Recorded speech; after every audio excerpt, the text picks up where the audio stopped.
केंद्रीय bank reserve bank of India. Reserve bank of India एक सर्वोच्च बैंक है। यह देश की संपूर्ण बैंकिंग प्रणाली को नियंत्रित करता है। यह नोट जारी करने की एकमात्र एजेंसी है।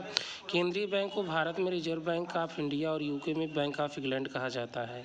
केंद्रीय बैंक में विदेशी मुद्राओं का संरक्षक है। यह घरेलू मुद्रा का विनिमय दर को नियंत्रित करने के लिए विभिन्न प्रकार की योजनाएं चलाता है। केंद्रीय बैंक नोट जारी करता है और उसको नियंत्रित भी करता है। वाणिज्यिक बैंकों से जमा स्वीकार करता है तथा उन्हें ऋण देता है। यह सामान्य जनता से लेन देन नहीं करता है। अर्थव्यवस्था में मुद्रा की पूर्ति का मुख्य स्रोत होने के अतिरिक्त यह मुद्रा की पूर्ति को भी नियंत्रित करता है और विभिन्न योजनाएं चलाता है।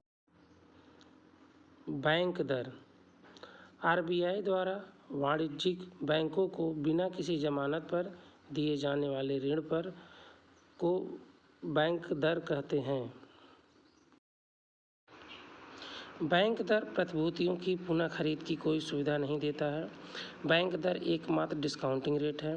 बैंक दर का संबंध वाणिज्यिक बैंकों द्वारा अपनी उधारी की तुरंत भरपाई की उधार से। Repo rate. आरबीआई द्वारा वाणिज्यिक बैंकों को बिना जमानत के ऋण नहीं दिए जाते हैं। उनके लिए प्रतिभूतियों को जमानत के रूप में आरबीआई के पास रखा जाता है। ऐसे ऋण पर ली जाने वाली दर को रेपो रेट कहते हैं। रेपो दर उस प्रतिभूति की पुनः खरीद की अनुमति देता है। प्रतिभूतियों के धारक उन्हें भविष्य में किसी भी समय पुनः खरीद सकते हैं। अतः रेपो दर को पुनः खरीद दर भी कहा जाता है। रेपो दर से अभिप्राय वाणिज्यिक बैंकों द्वारा अल्पकालीन ऋण से है। नकद आरक्षित अनुपात।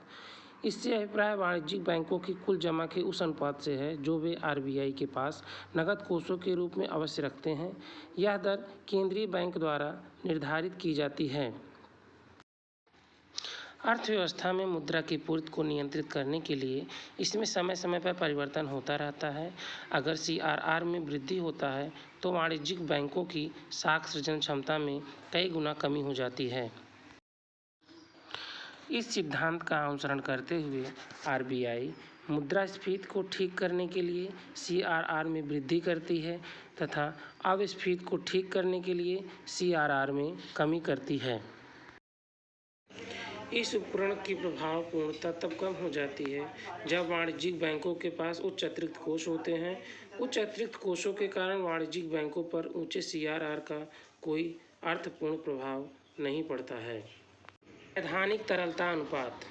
इससे अभिप्राय वाणिज्यिक बैंकों की तरल संपत्तियों से है जो उन्हें अपनी कुल जमा के एक न्यूनतम प्रतिशत के रूप पर दैनिक आधार पर अपने पास अवश्य रखनी होती है।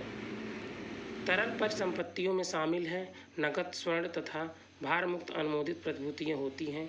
यह आरबीआई द्वारा निर्धारित किया जाता है तथा उसकी मौद्रिक नीति के एक अंग के रूप में समय समय पर परिवर्तन होता रहता है।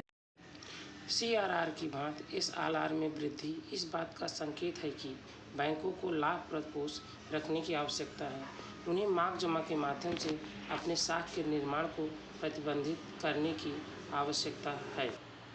इस प्रकार जब एसएलआर बढ़ता है तो मुद्रास्फीति के दौरान बैंकों की साख सृजित करने की क्षमता कम हो जाती है। जब एसएलआर कम होता है अपस्फीति के दौरान बैंक साख का विस्तार करने के लिए प्रोत्साहित होते हैं। दोस्तों, सब्सक्राइब वाले बटन को दबाकर चैनल को सब्सक्राइब कीजिए जिससे नए वीडियो आपको मिलते रहें। आपका सब्सक्रिप्शन ही हमारा शुल्क है।